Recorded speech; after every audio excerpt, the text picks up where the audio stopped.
الحمد لله والصلاة والسلام على سيدنا محمد وعلى آله وأصحابه أجمعين.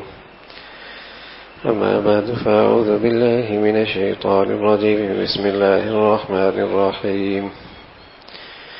في قلوبهم مرض فزادهم الله مرضا ولهم عذاب أليم بما كانوا يكذبون. فقال الله تعالى: إنما المؤمنون الذين آمنوا بالله ورسوله ثم لم يرتابوا وجاهدوا بأموالهم وأنفسهم في سبيل الله أولئك هم الصادقون. صدق اللہ العظیم. میرے معزز مسلمان بزرگوں، عزیز بھائیوں، اہل اسلام کی، اہل ایمان کی ایک امتیازی خوبی ہے سچائی. عقیدے کا سچا، کردار کا سچا، قول کا سچا، بات کا سچا، عمل کا سچا. اہل ایمان کی یہ خصوصی شان ہے کہ سچائی ان کا امتیاز ہے، ان کی امتیازی نشانی ہے. فی قلوبہم مرض فزادہم اللہ مرضا ولہم عذاب علیم بما کانوا یکذبون. منافق کی نشانی کیا ہے؟ وہ جھوٹا ہے.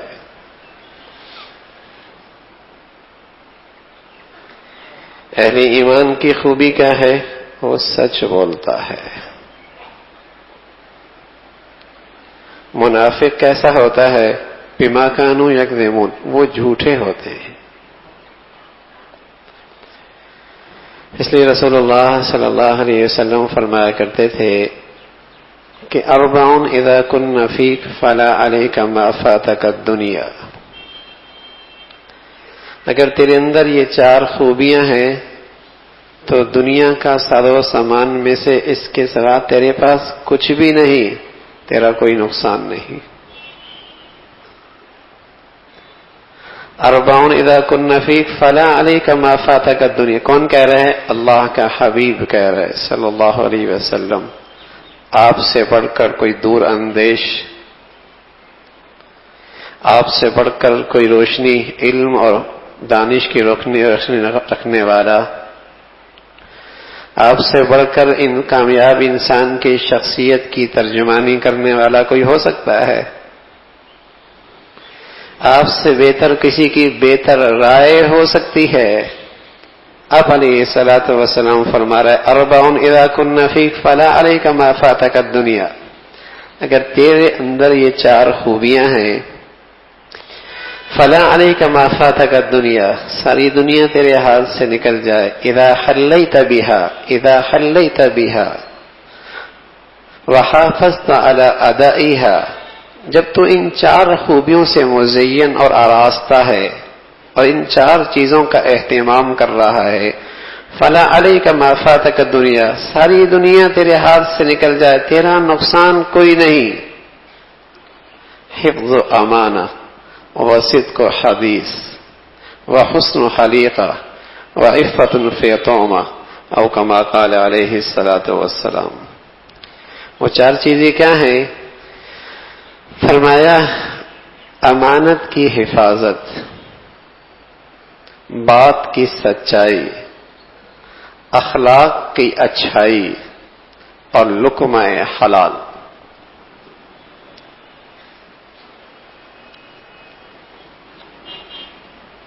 امانت کی حفاظت، بات کی سچائی،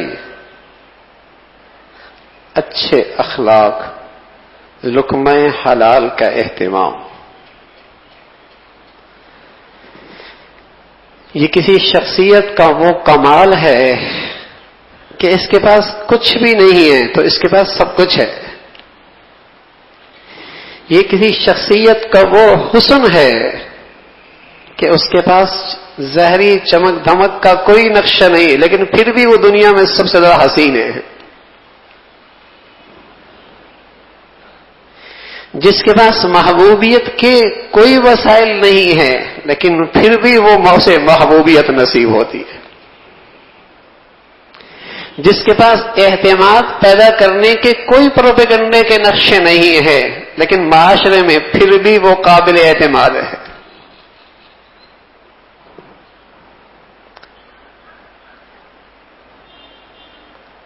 جس میں یہ خوبیاں ہیں: حفظ و امانہ، صدق و حدیث، وعفت فی طعمہ، وحسن خلیقہ.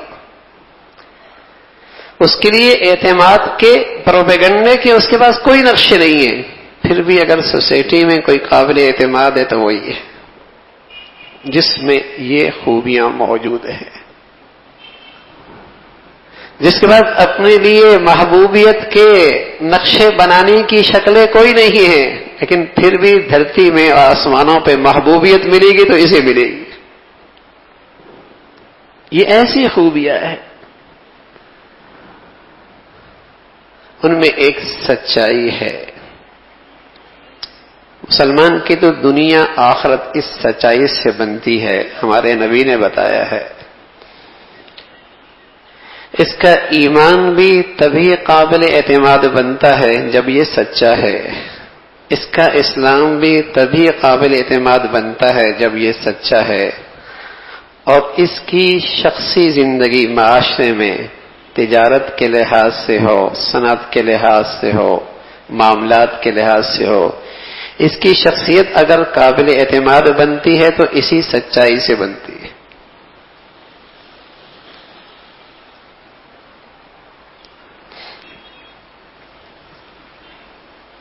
جو میرے نبی کی زندگی سے جو قوم محروم ہے، انہوں نے اپنی معاشی استحکام کے لیے، معاشی استحکام کے لیے اور اپنے معاملات کا بازار کو کامیاب بنانے کے لیے اپنی نسل کی تربیت شروع ہی سے جن خوبیوں پر کی ہے ان میں ایک سچائی بھی ہے. ایک سچائی بھی ہے.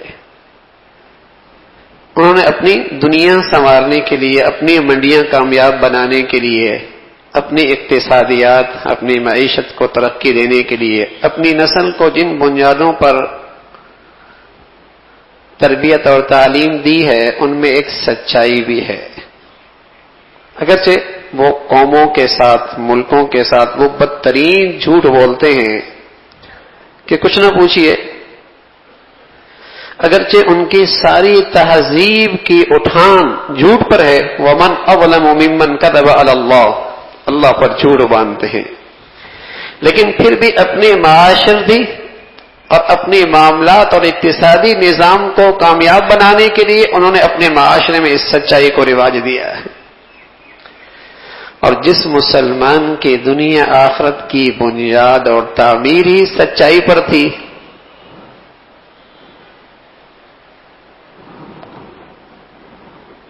جس کے ایمان اسلام سے لے کر دنیا کے سارے نقشے ہی سچائی سے بنتے تھے، آج ان کی زندگیوں میں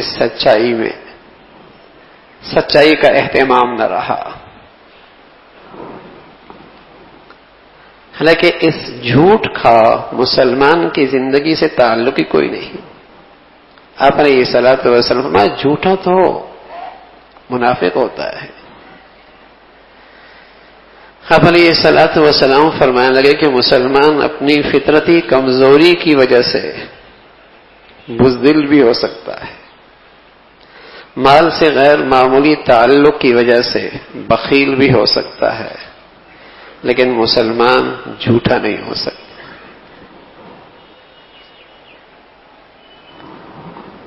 آپ نے یہ صلاۃ وسلام فرمانے لگے اگر تجھے جھوٹ سچ میں ہلاکت بھی نظر آئے، سچ بولوں گا یہ ہو جائے گا، تو آپ فرمانے لگے پھر بھی اس سچائی میں تیرے لیے نجات ہے.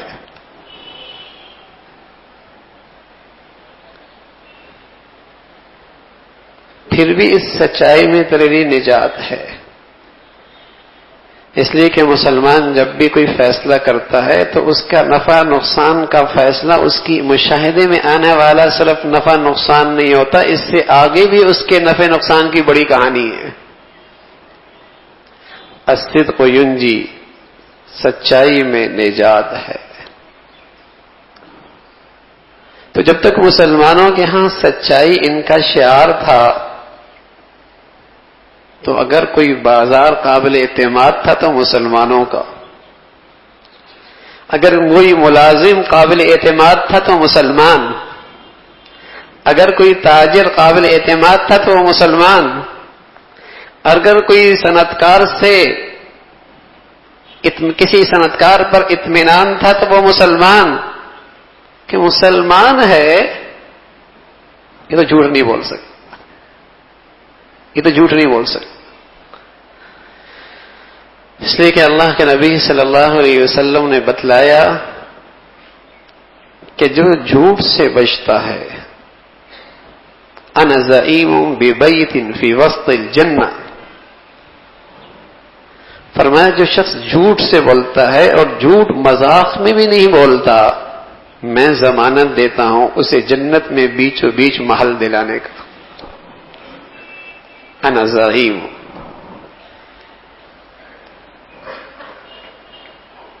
جس کے نبی کا سبق یہ ہے کہ اس کے امتی کا شعار جھوٹ بن جائے.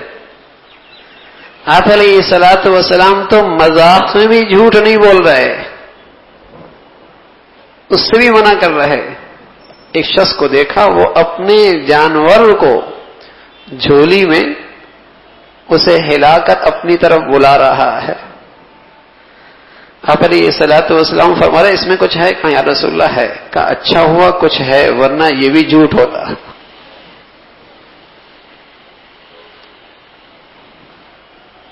اور اس جھوٹے پن میں جس سے مخلوق کا حق ضائع ہو، کسی کی عزت نفس مجروح ہو، کسی کا حق مارا جائے، کسی کی جانی مالی نقصان ہو جائے، اس کی شناعت اور شدت کا کیا عالم ہے.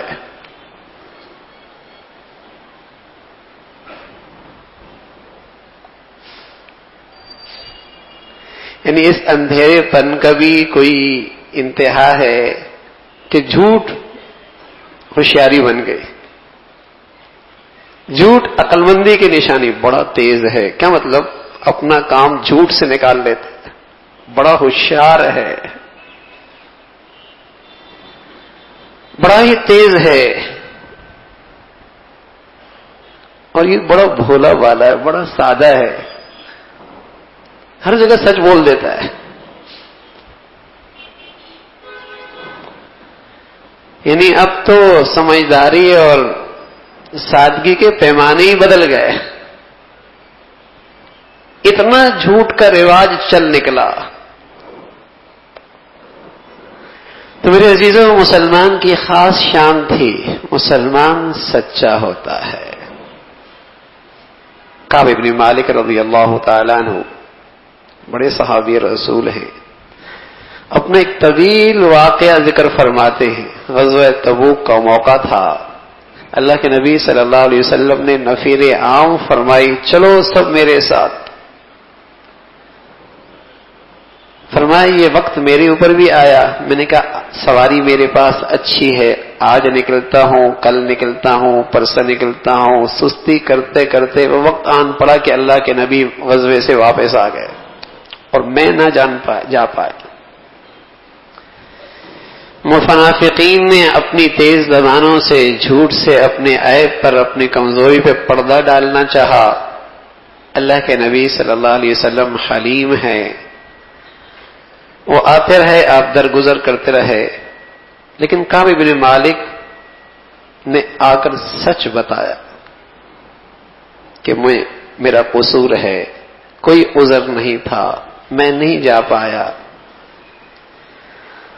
تو اللہ کی شان کے ایسا مشکل وقت آیا کہ فرمایا سارا مدینہ جو میرا جاننے والا رشتہ داروں سے بھرا ہوا تھا شہر خاموشاں بن گیا، سب نے میرے سے بائیکاٹ کر دیا. اللہ کے نبی نے کہا کہ تیرا معاملہ موقوف ہے جب تک کہ اللہ کی طرف سے کوئی فیصلہ نہیں آتا. اللہ کے نبی کا میں سلام کرتا، جواب کوئی نہیں ملتا. بتاؤ کیا گزر رہی ہوگی. اللہ کے نبی نے آواز لگا دی کہ اس سے بولنا کوئی نہیں ہے. پورا شہر میرے لیے شہر خاموشاں بن گیا.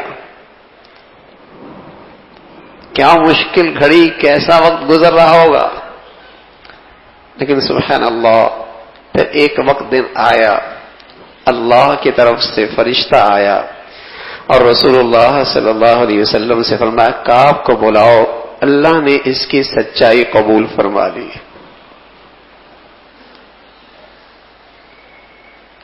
اور پھر ایسی اللہ نے شرف بخشا کہ ہمیشہ کے لیے اس کی سچائی کے تذکرے قرآن کے صفحات پر، اور حضور علیہ الصلوۃ والسلام نے فرمایا کہ کعب تیری زندگی میں جب سے تیرا ایمان نے تجھے جنا ہے، اس سے بہتر تیری زندگی میں کوئی دن نہیں آیا۔ لیکن میرے عزیزو، سچائی کا نفع میں دیر سویر ہو سکتی ہے، لیکن اس کے نفع میں شک کوئی نہیں۔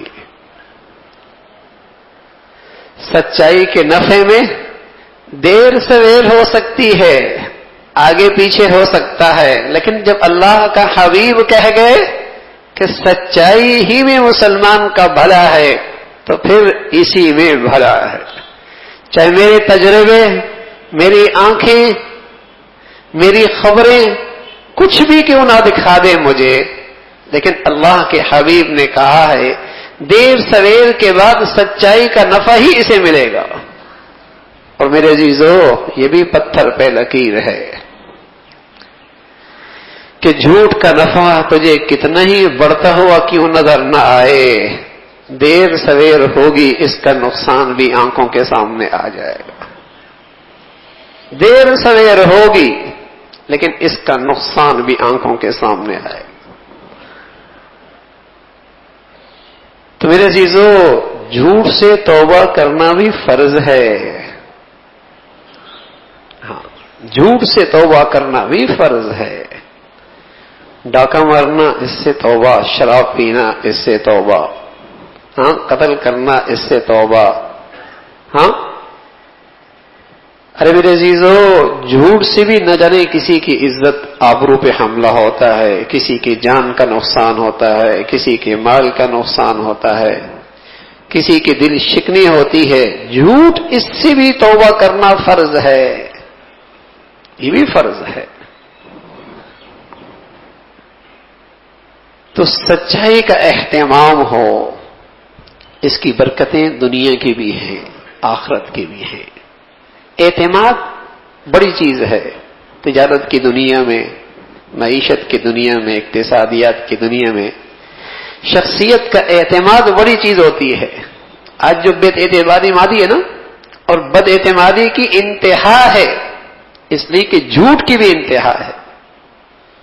آج جو بد اعتمادی ہے، کسی پر اعتماد نہ رہا، کوئی کتنا ہی قریبی کیوں نہ ہو، کتنے ہی سالوں سے اپنے ساتھ کیوں نہ ہو، کتنا ہی ساتھ کیوں نہ چل رہا ہو، اعتماد رخصت ہو گیا، اس لیے کہ صبح شام اس کا جھوٹ دیکھتا ہے،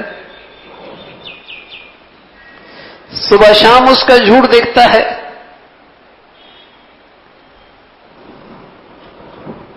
کامیاب زندگی کا ایک بہت بڑی دولت ہے اعتماد، کہ معاشرے میں، بازار میں، سوسائٹی میں، تجارت میں اس کی قابل اعتماد بن جائے۔ 10 چیزیں اس کے مقابلے پہ آ جائیں، لیکن بات اسی کی چلے گی۔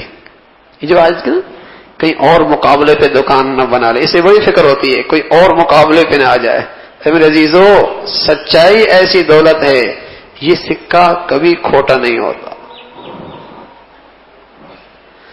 تو آج جو بد اعتمادی کی انتہا ہے، اس لیے کہ جھوٹ کا رواج بہت ہے۔ اور پہلے مسلمان کو جو اعتماد حاصل تھا، اس لیے کہ اس کی زندگی سچائی پہ چل رہی تھی۔ مطمئن ہوتا تھا کہ میرا پڑوسی مسلمان، میرا ملازم مسلمان، میرا صاحب مسلمان، میرے ساتھ شریک مسلمان، میرا معاملہ ساتھ جس سے معاملہ ہے وہ مسلمان، جھوٹ نہیں بول سکتا، جھوٹ نہیں بول سکتا۔ الصدق ینجی والکذب یہلک، سچائی میں نجات ہے اور جھوٹ میں ہلاکت ہے۔ اور میرے عزیزو، یہ کہنے والے، بتلانے والے اللہ کے حبیب ہیں، اس کے خلاف نہیں ہو سکتا۔ یہ کہنے والے، یہ بتانے والے اللہ کے حبیب ہیں، اور اللہ کے حبیب وہی بتاتے ہیں جو انہیں اللہ کہتے ہیں، اور اللہ جو کہتے ہیں اس کے پیچھے اللہ کی قدرت اور طاقت بھی ہوتی ہے۔ اللہ جو کہتے ہیں اس کے پیچھے اللہ کی قدرت اور طاقت بھی ہوتی ہے. نبی علیہ الصلوۃ والسلام وہی کہتے ہیں جو اللہ کا بتلایا ہوا ہوتا ہے. تو میرے عزیزو، پھر سچائی میں نجات کیوں نہ ہو، کامیابی کیوں نہ ملے، اور جھوٹ میں ہلاکت کیوں نہ ہو، خبر دینے والے اللہ کے ہیں اور اس کے پیچھے اللہ کا نظام چلتا ہے. اس لیے ہماری زندگیاں سچائی پہ آ جائیں، اس کا اہتمام ہو. یہ مسلمانوں کا بازار ہے، مسلمانوں کی تجارت ہے. میرے عزیزو، مسلمان اللہ کے گھروں سے وابستہ ہو، روزہ بھی رکھتا ہو، نماز بھی پڑھتا ہو، ہاں عمرے بھی کرتا ہو، عبادات بھی کرتا ہو، یہ اس کی خاص عبادات ہیں. تو اس کی بازار کی زندگی بھی کی بڑی خاص شان تھی کہ مسلمانوں کا بازار بھی سچائی کے ساتھ تھا، مسلمانوں کی تجارتی بھی سچائی کے ساتھ تھی. اللہ رب العزت بھائی ہمیں اس کا اہتمام نصیب فرما دے. وآخر دعوانا الحمدللہ رب العالمین.